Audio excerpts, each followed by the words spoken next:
ceremony, as a matter of fact, will also be somewhat abbreviated. We'd like to get you back inside for you to be warm and dry to commemorate today's celebration. I do want to take a special moment, though, and extend a special welcome to members of the Sousa family. I believe we have some members of the Sousa family who are here. If you could wave and let everyone know where you are. And another exceptional welcome to former Marine bandsmen, former Marine musicians, and anyone who is a member of the President's Own in the past. If you would give us a hello. Yep.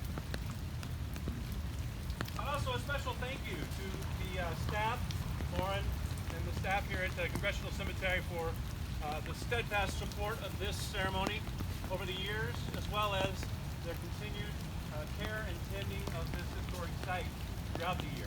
We thank you very much for their support. As you all know, Sousa was born on this date 164 years ago, not far from here on G Street, only a few blocks away from historic Marine Barracks. Began his music instruction with his father, a member of this band, Antonio, who instructed him at home on violin, piano, cornet, alto horn, baritone horn, trombone, and piano, as well as music composition. Obviously a very talented young man. At the ripe young age of mere 13, Sousa was extended an opportunity to run away with the circus.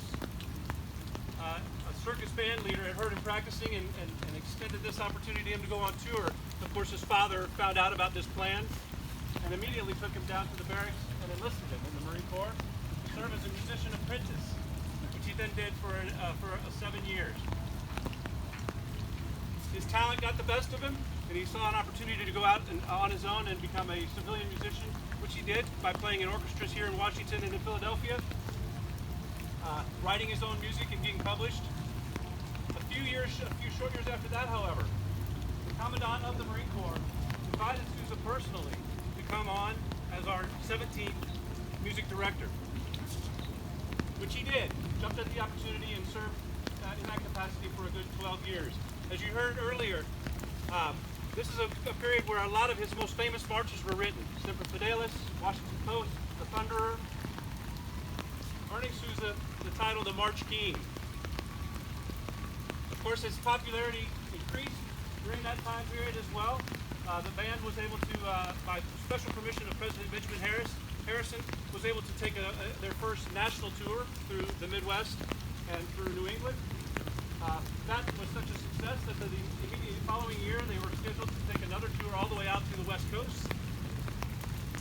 Sousa, seeing that popularity of his band, his music, saw an opportunity again to step out as a civilian musician and form his own band, that being the Sousa Band, which we know so well. Another 40 years he spent leading that band through national tours, European tours, and an incredible world tour in 1910 and 1911. Sousa's impact and legacy to both the American spirit and to music education and American music in general cannot be overstated.